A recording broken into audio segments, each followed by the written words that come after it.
I'm here in Hollywood, California.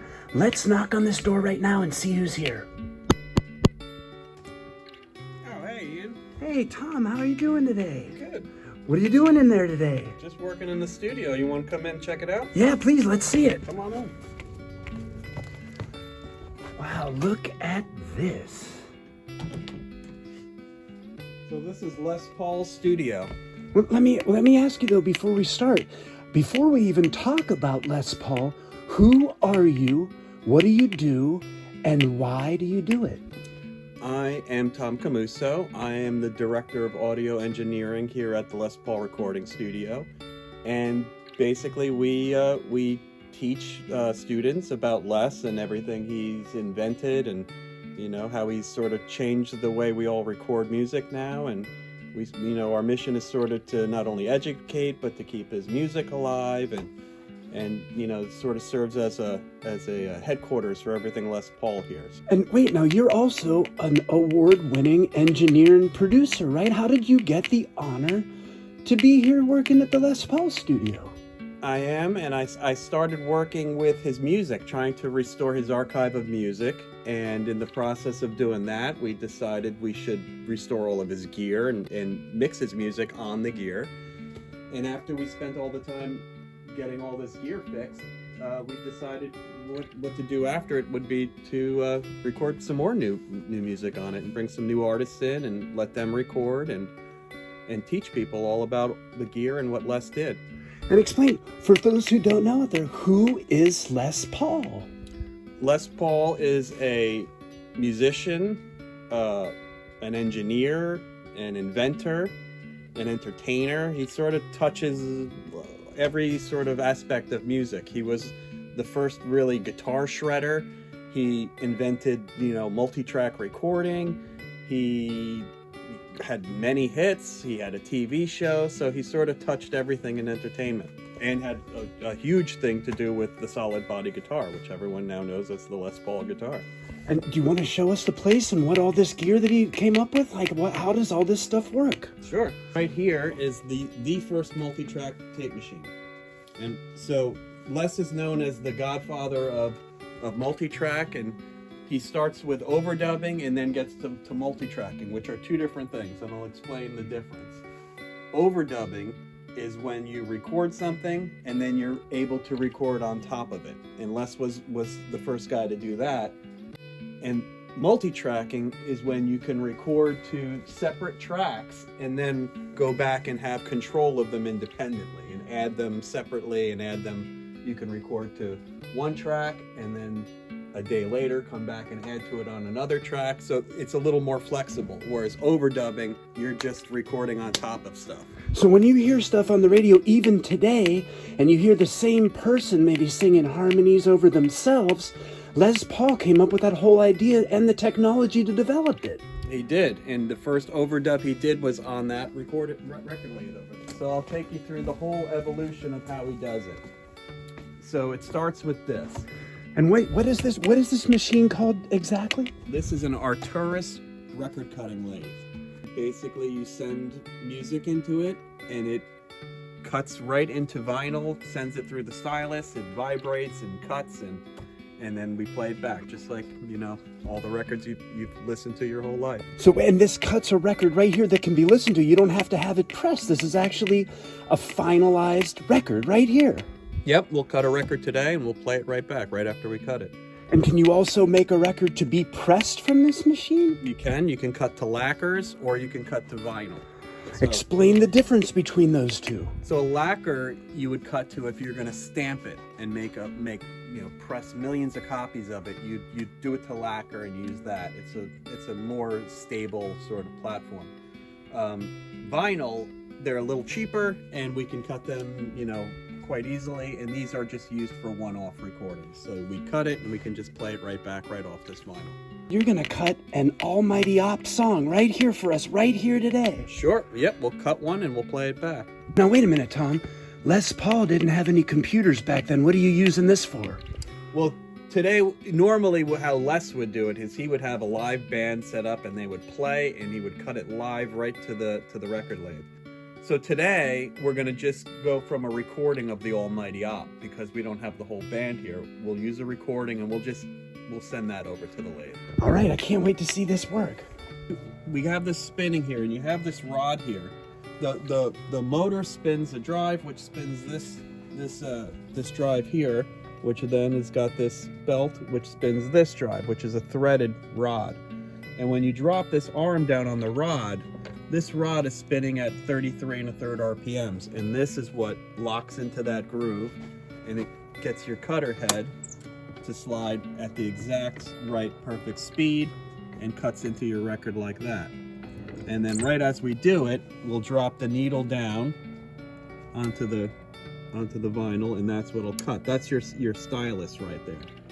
And we'll use this thermostat here, and this will turn on and heat up the stylus, so when it gets onto the vinyl, it'll cut down into the vinyl. And it heats up just so it can get down in there deeper? What is it? Why does it heat up? Yeah, so it could cut the vinyl more easily.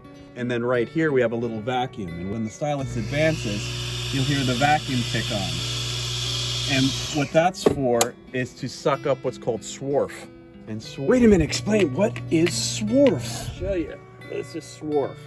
And this is what comes when you cut the vinyl. So that's the one of these little tiny pieces is just what comes off that vinyl. Those are like the turnings, like if you were using a lathe for making machine parts out of aluminum. Exactly, same thing, but this is vinyl. And then it gets sucked up into this jar. In that old jar, look at that. Yep, and that's how it works. And then once it cuts, we'll lift the stylus, we'll pull it back, we'll use our tone arm, we'll put it down, and you'll hear the record playback. Let me ask you, Tom, do you need good fingers to operate this? No, the machine, well, it's pretty simple, but it's very delicate, so you just have to be super careful with it. What are you grabbing out of that drawer, Tom? So this is just like some cutting solution that you put on the disc there, and it makes it a little easier for it to cut. You bring that all the way into the center, huh? Yep. Now we're all ready to go. So once we advance the stylus and drop it, I'll turn the cutter head on. We'll start the computer playing back your music, and we should be good to go. All right, here we go. Here it is. So now I'm going to drop the stylus.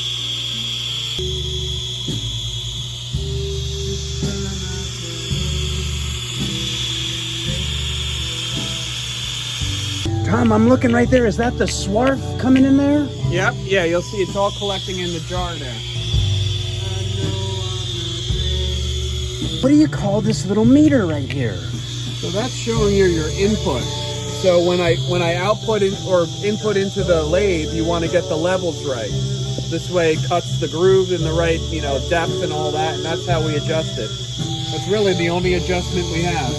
So the music stopped, and what do we do now, Tom? So now we're going to lift the stylus. I'll pull it back, and that's there it is. It just cut those little grooves right into that piece of vinyl. Look at that. Now we'll use the tone arm, this is called, and this is just like a regular record player. And watch me as I'm fading from me into you. Just try not to hate me, and this will all continue. What differences do you hear from what you cut from the original and what's being played back right now? So the lathe is from the mid-40s, so it's mono. So that's the biggest difference is your original recording was stereo, and when we recorded it to the lathe, we recorded it in mono. But other than that, it's a pretty good representation of what we put in. What else do we have going on in here with all this equipment outside of just the cutting equipment? This is Les's console, which essentially is the first multi-track recording console. And what makes this really different is this right here. This is what we call the monitor return section.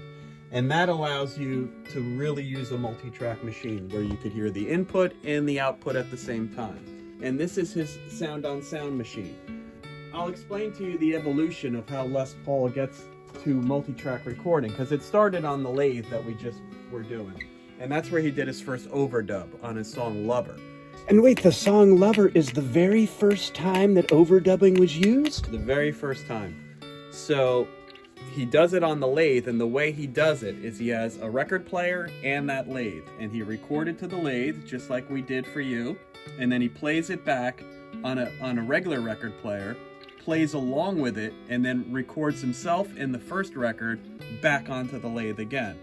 And then he takes that record off, puts it on the record player, plays that back, plays along to it, and records it. And that's how he's making overdubs. It's incredible that he came up with that idea, and it's something that's just so common and just taken for granted now. Yeah, so that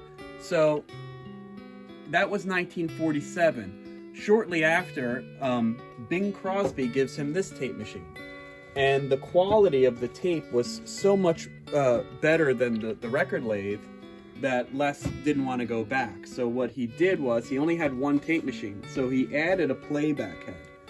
And what this allows him to do is that exact same process, but using a tape machine. And how he does it is like this. When you record to a tape machine, there are three tape heads in this box right here. There's an erase head, a record head, and a playback head. The erase and record head always work together. First it'll erase the tape, and then it'll record a fresh new, whatever you're recording on it gets recorded. You rewind the tape and you switch it to playback, and then the playback head will play it back. So what Les did is he added another playback head right before the erase head. And what he could do with this is he would record once like normal, he would rewind the tape, and then when he went in to record again, this playback head would hear what he had recorded right before it erases it. And he would take the feed of this playback head and send it to a mixer where he could plug in another guitar or he could plug in a microphone, blend it into what he's hearing playback off what he just recorded, and the output of the mixer he then wires straight to the record head.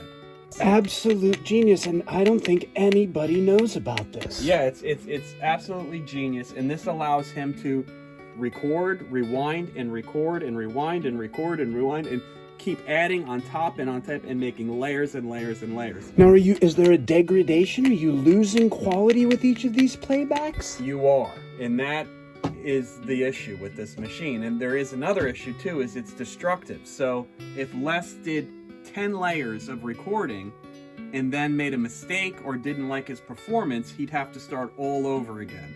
So that was the problem with this machine. While the quality was much better than the record player, this, had its drawbacks as well. So he uses this machine and he has his first couple big hits like How High the Moon, and he does all that on this machine, and then he gets another one. So he has two tape machines, and then he goes back to the same process he was doing with the lathe, but now he's doing it with two tape machines. So he'd record to one tape machine, play it back while recording to another tape machine. Then he'd play it back from that tape machine and record back on top of it, playing to the other tape machine. And that's how he does the bulk of his recordings. Now, the music industry must have been mind-boggled by all of this. How did they know how he was doing it, and how did it get into the mainstream then? Well, eventually, he would tell people what he was doing, and it. So he's very free with the information as well, and shared a lot of it. Sure, and then actually, so the bulk of his recording, like I said, is done this way, and then later in his career, he gets to the actual multi-track machine. And he doesn't actually use that for much of his music at that point. It really was something he developed for the next generation of people. And his little gift to the future of music. Yeah, Les would say that when he got to the multi-track, it lost sort of the fun for him because you could stop. He liked it when it was all, live and you did it and you had to nail the performance. And I think once the technology got to the point where it got a little easier, it wasn't quite as fun for him. So you'd kind of cover up your lack of ability with this technical trickery. Well, yeah, I don't know if it's trickery, but we've certainly gotten to the point where now we're using trickery a lot with computers. I'm Ian. This is Tom Camuso, and thank you for joining me everywhere I